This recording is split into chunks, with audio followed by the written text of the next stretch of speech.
Les saludamos desde Canal UCR, este medio televisivo universitario que se paga con los impuestos que tributan los habitantes de este país, y en esta ocasión tenemos el privilegio de tener con nosotros al colega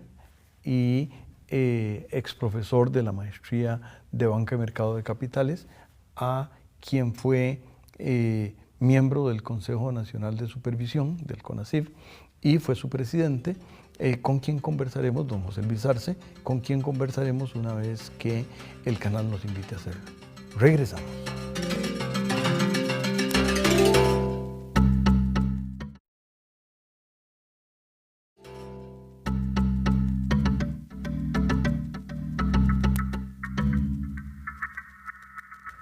Continuamos, amigas y amigos, en este programa que hemos titulado Misión Cumplida, y es que don José Luis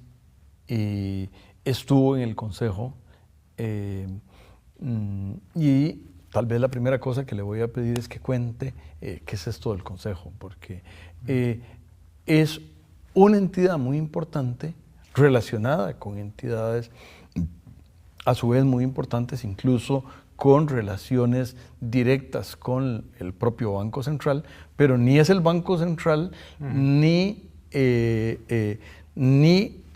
el Consejo representan ni a la SUGEP, ni a la SUGEVAL, ni a la SUGESE, ni a la SUPEN, pero ya que he dado puros nombres que parecerían en código. Estos no son códigos excepto para los poquitos habitantes de este país que están relacionados con ellos, pero muchas de las cosas, independiente de los nombres, afectan la vida común, claro, de los habitantes. Cuéntenos. Primeramente, muchas gracias por invitarme nuevamente. Efectivamente, el Consejo Nacional de Supervisión del Sistema Financiero es un órgano colegiado, es una junta directiva, por decirlo de alguna manera, que le corresponde ejercer dirección, ¿no?, sobre la supervisión financiera en el país. Es digamos, la junta directiva de las entidades de supervisión financiera, la supervisión de bancos a cargo de la SUGEF, la supervisión de valores a cargo de la SUGEVAL, la supervisión de pensiones a cargo de la SUPEN y la supervisión del sector de asegurador a cargo de SUGESE. El Consejo es el órgano de dirección, la junta directiva de esas organizaciones, y nuestro rol esencialmente es un rol de propiciar la estabilidad del sistema financiero, ¿no?, fundamentalmente a través de las labores de supervisión y regulación prudencial, que es política pública fundamentalmente orientada a tratar de que el sistema financiero no se exponga a riesgos excesivos, no tome acciones o decisiones que propicien, por ejemplo, situaciones que puedan comprometer la estabilidad del sistema y especialmente la estabilidad macroeconómica del país. Por cierto, una de las cosas que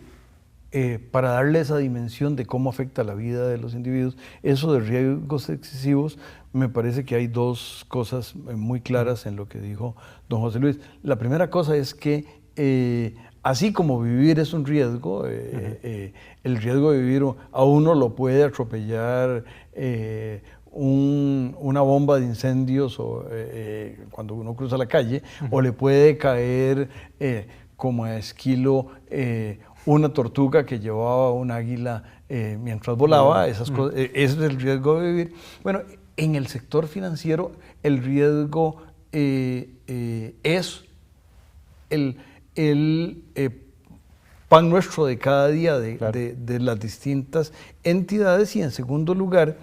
y lo dijo muy bien don José Luis, que no sea excesivo. ¿Por qué? Porque si alguna entidad hace algo inconveniente, sea pública o privada, las consecuencias son distintas en cada caso, el dinero que ellos manejan no es del banco, no es del gobierno, no es de los accionistas, es de nosotros, y por eso si alguna entidad hace lo indebido, como dirían los pachucos, nos pringan. Sí, exactamente. De hecho, El riesgo es una situación inherente a la vida humana, es una situación inherente al funcionamiento del sistema financiero y de hecho los bancos, los operadores intermediarios financieros tienen que exponerse a riesgos con el objetivo básicamente de obtener una rentabilidad razonable. La supervisión y regulación prudencial no trata de evitar, digamos, de que exista esa exposición a riesgos porque es algo que es absurdo y además imposible, sino que lo que trata es que esa exposición sea razonada, sea adecuadamente cubierta con previsiones suficientes como para evitar justamente lo que dijiste, que es que sean los depositantes, ¿verdad?, los ahorristas, los pensionados, ¿verdad?, o los asegurados, por ejemplo, los que terminen cargando el peso de exposiciones indebidas. Lo que sucede particularmente en el sistema financiero es que ciertos elementos de la estructura de los intermediarios, por ejemplo, el hecho de que un banco tiene poco capital en relación con el pasivo o los depósitos que maneja, ¿verdad?, el hecho, por ejemplo, de que muchas veces los mecanismos de compensación de los ejecutivos no están en función, por ejemplo, de los objetivos de los depositantes, sino más bien en función de objetivos más privados, individuales, hacen que en general pueda haber espacio a comportamientos oportunistas, ¿verdad?, en que finalmente terminen afectando el sistema en forma global y por lo tanto es necesario regularlo y supervisarlo de manera de que no se presenten esos problemas, porque la experiencia ha demostrado en muchos países en todo el mundo y en nuestra región, América Latina, somos también, hemos visto varias experiencias en ese sentido,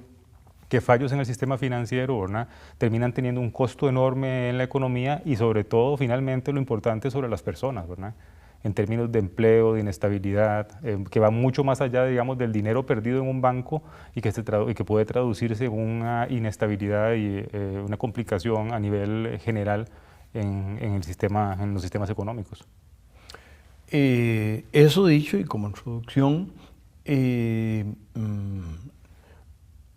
digamos, en los años que estuvo como parte del Consejo, ¿qué decisiones significativas destacaría usted, don José Luis? Fueron muchos años, digamos, en realidad yo fui miembro del Consejo de Supervisión alrededor de 10 años, de los cuales los últimos 2 y medio aproximadamente fui su presidente.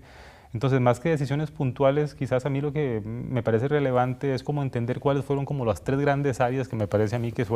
han sido muy importantes en la supervisión bancaria, que han estado impulsando las superintendencias, el Consejo y también el Banco Central a través de los mecanismos que maneja y de coordinación que tiene con las superintendencias y el CONACYF. Tal vez antes de pasar a esos 3 temas significativos, tal vez no es malo si en un minuto nos cuenta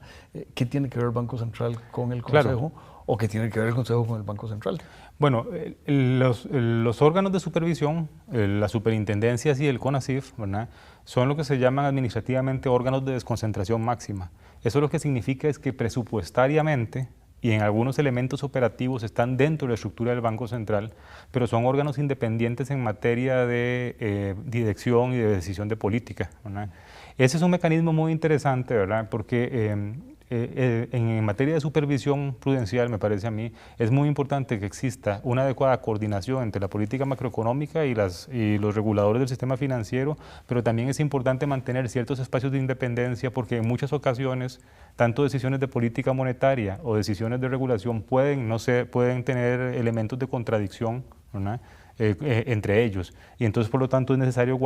estar juntos, pero también tener una cierta distancia en materia de dirección, sobre todo para garantizar que la supervisión y por el lado del Banco Central, la política monetaria, digamos, tienen los espacios de independencia apropiados. Los legisladores en Costa Rica, ¿verdad?,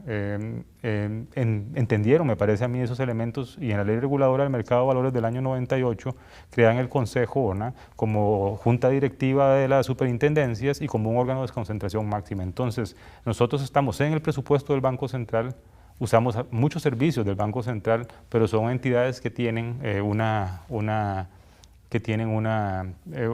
autonomía especial. El presidente del Banco Central es uno de los miembros del Consejo Nacional de Supervisión del Sistema Financiero, lo mismo que el ministro de Hacienda, entonces esa presencia es además un elemento, ¿verdad?, importante que permite propiciar la coordinación, que de nuevo, insisto, es fundamental. Ahora sí a los 3 aspectos que usted quería destacar. Yo diría que ha habido como 2 o 3 elementos que han sido importantes en los últimos años en términos de dirección general de la política de supervisión y regulación prudencial. Yo creo que un primer elemento tiene que ver propiamente dicho con lo que hacían tradicionalmente las superintendencias en el pasado, que es la supervisión microprudencial. En los últimos años, ¿verdad?, las superintendencias han emprendido un proceso importante de pasar de un esquema de supervisión muy basado en el control tipo auditor contable, es decir, revisar papelitos, asegurarse que los procesos que ciertos procesos están cumplidos, pero sin hacer mucha valoración acerca de la calidad de esos procesos, digamos, y simplemente hacer un checklist de cosas que se van teniendo listas, a un esquema basado en supervisión basada en riesgos, ¿verdad?, que lo que básicamente pretende es, en primer lugar, entender mejor el funcionamiento de un intermediario financiero sin pretender administrarlo, ¿verdad?, entender cuáles son los riesgos más relevantes y concentrarse y enfocarse en ellos, ¿verdad?, y no controlarlo simplemente verificando una lista de requerimientos, sino controlando, entendiendo cuál es el riesgo y la exposición que implican para el intermediario y para el sistema, y entonces adoptando, después de que se valoran esas exposiciones, adoptando decisiones prudenciales en relación con ellos. Es un proceso largo, ¿verdad?, es algo que empezó hace, yo diría que 4 o 5 años, ¿verdad?, todavía estamos, digamos, está a mitad de camino. Perdonen a veces que hable que estamos en realidad, porque siento, digamos, mucho cariño por lo que hicimos en ese momento y lo que se está haciendo, entonces a veces me confundo un poco que ya no estoy, ya no estoy ahí, ¿verdad?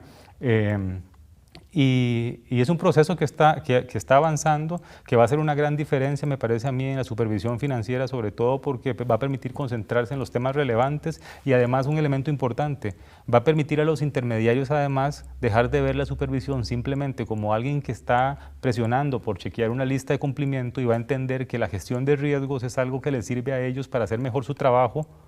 para ganar dinero a los que son dueños de los intermediarios y para evitar generar pérdidas a la sociedad en caso de que los intermediarios vayan mal. Entonces es un esquema, digamos, que bien llevado, ¿verdad?, no solo cambia, no solo garantiza la estabilidad del sistema financiero, sino que también me parece a mí permea en la forma en cómo los intermediarios entienden el funcionamiento de sus organizaciones, que creo que ahí hay en algunos casos bastante trabajo también que hacer, al igual que en los órganos de supervisión. Con esa idea vamos a contarles a las amigas y amigos que estaremos listos para cuando el canal nos invite a regresar. Aquí estamos.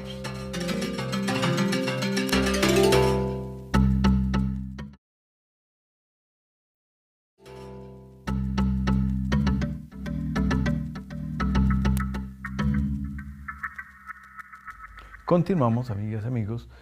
conversando de esta misión cumplida, esta misión de casi la década que don José Luis estuvo en los órganos de supervisión, y repito, algo más de 2 años que estuvo en su presidencia,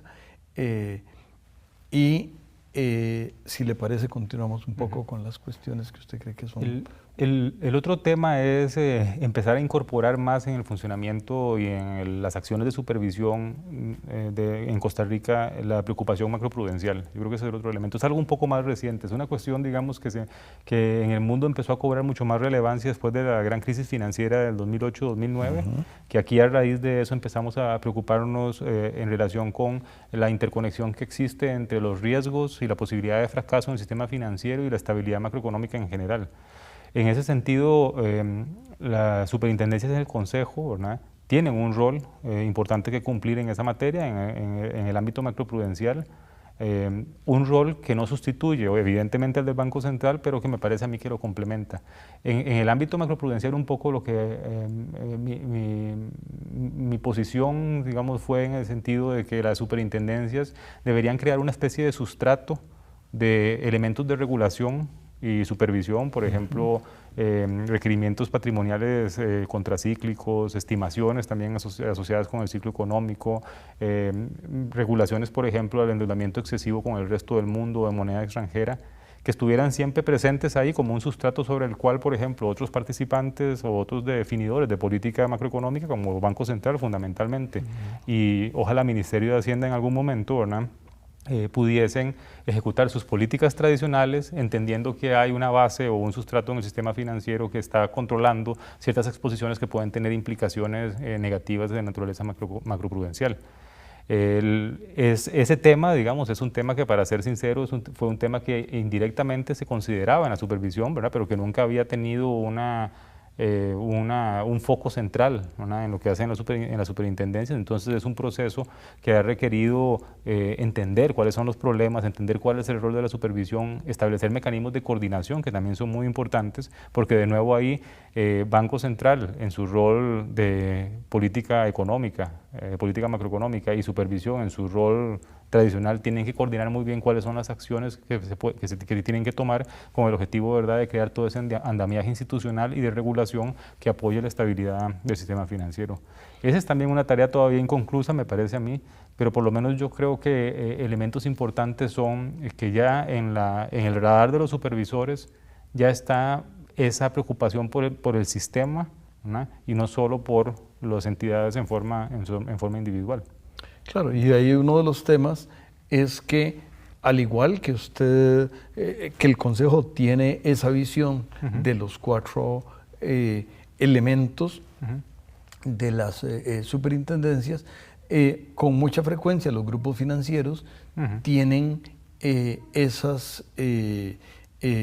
4 aspectos, y entonces sí, claro, ahí se da una complementariedad. Y incluso la información que piden, yo me imagino que ha habido un proceso de unificación. Sí, claro, es importante entender bien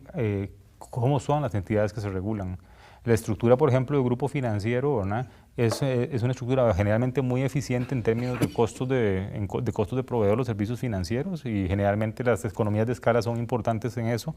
pero también la estructura de grupos financieros genera muchas veces problemas en el sentido de dónde están las exposiciones, si están siendo adecuadamente reguladas, porque si uno tiene una regulación que no trata de cerrar los vacíos que puedan existir entre una regulación basada en instituciones más que en actividades, pueden haber espacios oscuros, ¿verdad?, que finalmente terminen implicando la posibilidad de riesgos. Entonces también es importante esa visión de supervisión consolidada, ¿verdad?, entender el funcionamiento del grupo, y no solo del grupo financiero cuando existe, y de los participantes, porque en la parte financiera a mí me gusta muchas veces decir, aplica algo parecido a una de las leyes de termodinámica, ¿verdad?, y es que los riesgos en realidad siempre están presentes, muchas veces cambian de forma, ¿verdad?, pero se desplazan hacia otras entidades o descansan sobre las espaldas de otros agentes económicos, pero siguen estando ahí. Entonces, un regulador financiero tiene que estar atento a no creerse muchas veces el hecho de que desaparece el riesgo, sino empezar a entender, a buscarlo en otro sitio, porque tienden a cambiar de forma, tienden a esconderse muchas veces detrás de los productos o de las fachadas financieras, y es necesario entonces tener esa curiosidad para entender bien de qué es lo que se está hablando. Claro, y hablando de grupos financieros, una cosa que hace 10 años estaba presente, o por lo menos cerca de 10 años, era un poco dentro del grupo financiero, esa entidad no supervisada que se llamaban las caribeñas, que por razones de distinta naturaleza evolucionaron, yo no sé si por ahí queda alguna, pero en general,